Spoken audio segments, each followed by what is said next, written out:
So I think that bottom line, I mean, the awareness that we have around what we're doing, being aware and we're talking about the body chemical stuff. And I mean, we've got a really high anxiety society. When people have social anxiety is what that fear that they feel of going out in public. And that can be certainly a chemical thing in the body, but it also could be a mind thing, where they imagine themselves being rejected as soon as they walk out, right?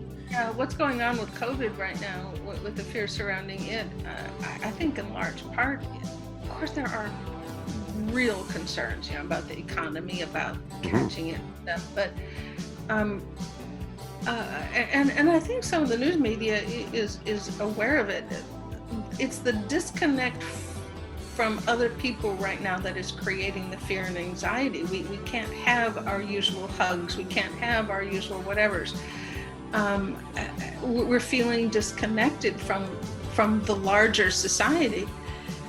And of course, that begs the discussion of how necessary is actual physical connection with one another versus virtual connection, and why is our connection to ourselves not enough?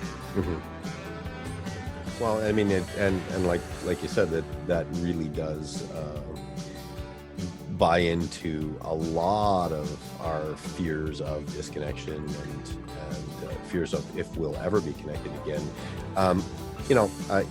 The COVID-19 and all of the fear that surrounds it is certainly a topic that we can sit and talk for hours on. Holy cow! I think that to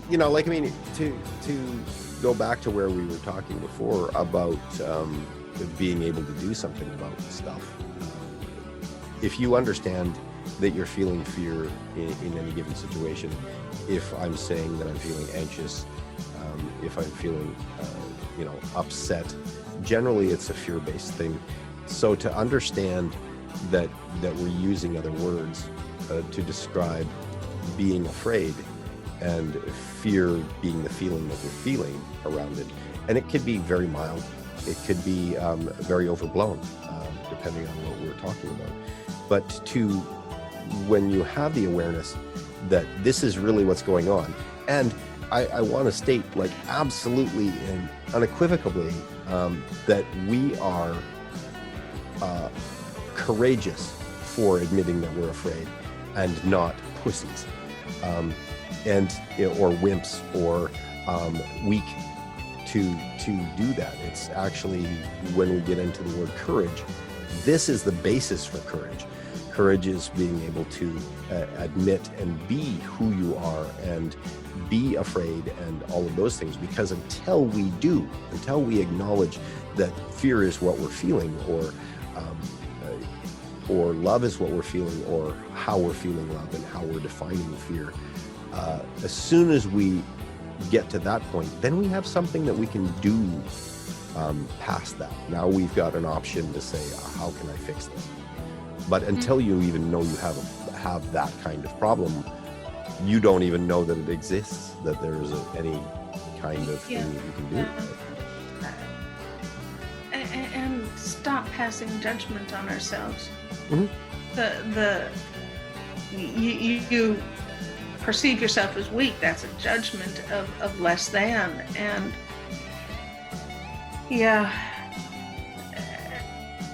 until we can acknowledge that any emotion we have, whether we eventually move past it or not,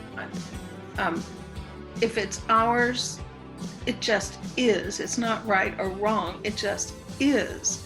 And if it's working in our lives, then we give it a cursory look and move on. But if it's not working in our lives, stop burying it, stop judging it as wrong, just look at it and do something about it.